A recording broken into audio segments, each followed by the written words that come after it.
മുഖ്യ തെരഞ്ഞെടുപ്പ് കമ്മീഷണർ ഗ്യാനേഷ് കുമാറിനെതിരെ ആഞ്ഞടിച്ച് ലോക്സഭാ പ്രതിപക്ഷ നേതാവ് രാഹുൽ ഗാന്ധി. കർണാടകയിൽ കോൺഗ്രസിന് വോട്ട് ചെയ്തവരെ ആസൂത്രിതമായി ഒഴിവാക്കിയെന്നും വോട്ടുകൊള്ള നടത്തുന്നവരെ മുഖ്യ തെരഞ്ഞെടുപ്പ് കമ്മീഷണർ സംരക്ഷിക്കുകയാണെന്നും രാഹുൽ ഗാന്ധി ആരോപിച്ചു. രാഹുലിന്റെ ആരോപണങ്ങൾ തെരഞ്ഞെടുപ്പ് കമ്മീഷൻ തള്ളി. തെരഞ്ഞെടുപ്പിൽ തോറ്റതിന്റെ നിരാശയാണ് രാഹുൽ ഗാന്ധിക്കെന്ന് ബിജെപിയുടെ വിമർശനം. മുഖ്യ തെരഞ്ഞെടുപ്പ് കമ്മീഷണർ ഗ്യാനേഷ് കുമാറിനെ കടന്നാക്രമിച്ചാണ് വോട്ടുകൊള്ളയിൽ രാഹുൽ ഗാന്ധി പുതിയ തെളിവുകൾ നിരത്തിയത്. നിയമസഭാ തെരഞ്ഞെടുപ്പിൽ കർണാടകയിലെ ആലന്ദ് മണ്ഡലത്തിൽ നിന്ന് കോൺഗ്രസിന് ലഭിക്കുമായിരുന്ന 6018 വോട്ടുകൾ പട്ടികയിൽ നിന്ന് ആസൂത്രിതമായി ഒഴിവാക്കി.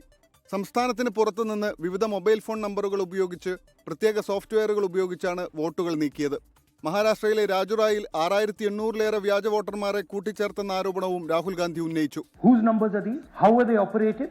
Where were they operated from? Who generated the OTPs to disturb the process? ആലന്ദ് മണ്ഡലത്തിൽ നിന്ന് ഒഴിവാക്കപ്പെട്ട വോട്ടർമാരെ വാർത്താസമ്മേളന വേദിയിൽ എത്തിച്ചായിരുന്നു രാഹുലിന്റെ ആരോപണം. ഇക്കാര്യത്തിൽ കഴിഞ്ഞ 18 മാസത്തിനുള്ളിൽ 18 കത്തുകൾ കർണാടക CID തെരഞ്ഞെടുപ്പ് കമ്മീഷന് നൽകിയെങ്കിലും മറുപടി നൽകിയില്ല. ഒരാഴ്ചക്കുള്ളിൽ തെരഞ്ഞെടുപ്പ് കമ്മീഷൻ മറുപടി നൽകണമെന്നും രാഹുൽ ഗാന്ധി പറഞ്ഞു. രാഹുൽ ഗാന്ധിക്ക് തിരഞ്ഞെടുപ്പിൽ തോറ്റതിന്റെ നിരാശയെന്ന് BJP. Your sole politics has become to create chaos, then play victim card, and you are always trying to delegitimize democracy. ഓൺലൈനിൽ ആർക്കും വോട്ട് നീക്കം ചെയ്യാൻ കഴിയില്ലെന്നാണ് ആരോപണങ്ങൾ തള്ളി തെരഞ്ഞെടുപ്പ് കമ്മീഷന്റെ പ്രതികരണം. 24 ഡൽഹി.